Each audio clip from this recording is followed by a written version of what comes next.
السلام علیکم ورحمۃ اللہ وبرکاتہ۔ اعوذ باللہ من الشیطان الرجیم، بسم اللہ الرحمن الرحیم۔ وبالآخرۃ ھم یوقنون۔ وقال اللہ تعالی یوم لا تجزی نفس عن نفس شیئا ولا يقبل منها شفاعۃ ولا یؤخذ منها عدل ولا هم ينصرون۔ وقال اللہ تعالی فی کلامہ المجید والفرقان الحمید واعلموا انکم ملاقوہ کل الینا راجعون۔ صدق اللہ العظیم۔ آخرت پہ ایمان،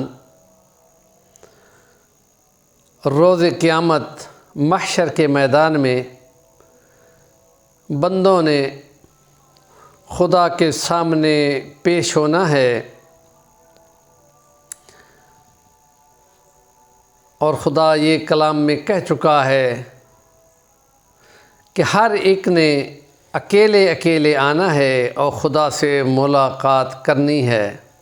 اس موقع پہ خدا رحیم و کریم کچھ لوگوں کے ساتھ آسان حساب کرے گا اور کچھ لوگوں کے ساتھ مشکل حساب کرے گا۔ کل ہم نے بتایا تھا کہ مشکل حساب میں کسی عمل پہ اگر خدا نے پوچھ لیا پھر وہ پھنس گیا۔ مثلا خدا یہ کہہ چکا ہے عہد اور قسم پہ ہم نے لازمی سوال کرنا ہے، اس کی تیاری کر کے آنا۔ ان العہد کان عنہ مسئولا، اور جتنے ذمہ دار، عہدیدار، حکمران، بادشاہ، گورنر، یہ افسران جن کو بھی کوئی ڈیوٹی ہے تو وہ اپنے حلف اس لیے اٹھاتا ہے کہ میں ان قانونوں کا پابند رہوں گا۔ اب اگر وہ حلف پہ نہیں چلتا تو وہ گویا اپنے آپ کو یہ کہہ رہا ہے کہ تم پھنس گئے ہو۔ اس لیے سورۃ بقرہ کی 2 ہی آیات ہیں جو بندوں کے باہم ایک دوسرے کے کام نہ آنے، کوئی بدلہ نہ دے سکنے، کسی سفارش کے نہ ہونے اور کسی مدد کی یا طاقت کی صورت میں پہنچنے کی نفی کرتی ہے۔ یہ 4 ہی طریقے ہوتے ہیں جن کی خدا نے نفی کر دی ہے کہ کوئی کسی کے کام نہ آئے گا، نہ کوئی اس کو بدلہ دے سکے گا۔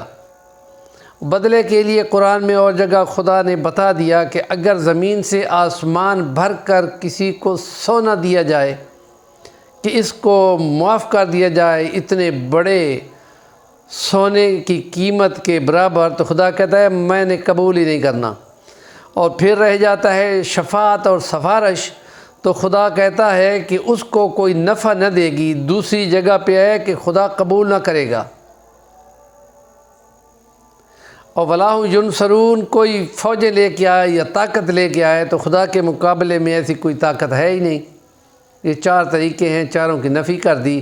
تو حدیث میں آتا ہے کہ بندے نے دائیں دیکھے گا تو اعمال، بائیں دیکھے گا تو اعمال، تو اپنے اعمال ہی ہیں جو اس کو سامنے نظر آئیں گے اور وہ ان کی باز پرس ہوگی، اور کسی کو خدا بلا کے یہ فرمائے گا میں نے تمہیں نعمتیں دی تھی، آنکھوں کی نعمت، کانوں کی نعمت، ذائقہ چکھنے کی نعمت، ان نعمتوں کے ہوتے ہوئے تم نے کیا کیا؟ تو اس لیے خدا کہتا ہے ان السمع والبصر والفؤاد کل اولئک کان عنہ مسئولا۔ بدگمانی بھی خدا کے یہاں قابل پکڑ ہے، اور کچھ کو خدا تعالیٰ جو یہاں خدا سے ڈرتا ہے، اکیلے میں ہوتا ہے، خدا کا شرم کرتا ہے، تو محشر میں خدا اس کو کہے گا آؤ آج تمہاری غلطیوں کو میں چھپا دوں جیسے دنیا میں چھپایا، اور ڈھانک لے گا اور کوئی بھی نہیں دیکھ سکے گا، اور کہے گا کہ دنیا میں بھی ڈھانپ لیا، یہاں بھی ڈھانپ لیا، جاؤ اعمال تلاؤ۔ اور وہ بندہ بڑے مزے سے نکل جائے گا، کیونکہ ان کے ایک ایک عمل کا وزن بہت زیادہ ہوگا۔ تو جیسے حدیثوں میں آتا ہے سبحان اللہ و بحمدہ سبحان اللہ العظیم، کلمتان خفیفتان علی اللسان ثقیلتان فی المیزان حبیبتان الی الرحمن، یہ 2 کلمے ہیں سبحان اللہ و بحمدہ سبحان اللہ العظیم، رب کو بہت پیارے ہیں، کل کی قیامت کی ترازو اور پلڑے میں بڑا وزن ڈالیں گے، اور زبان پہ پڑھتے ہوئے بہت ہی آسان ہیں۔ ان کو کثرت سے پڑھا کرو تو اپنے اعمال کو وزنی کیا کرو، خدا سے ڈر کر اپنی علیحدگی کو پاک باز بناؤ۔ تمام ہمارے دوست ایمان والے علماء عرب کہتے ہیں اب یہ مقابلہ ہے، چاہے تو یہیں سے ہی عمل بنا لو اور قیمتی بنا لو اپنی اس تنہائی کو، اور یا اپنی اس تنہائی کو غارت کر دو اور کل پکڑ کا باعث بن جائے۔ ہمارے چینل کا نام ہے صفی الوانی، ضرور سبسکرائب کریں۔ کام کی بات کا کمنٹ آپ کے ذمہ ہے۔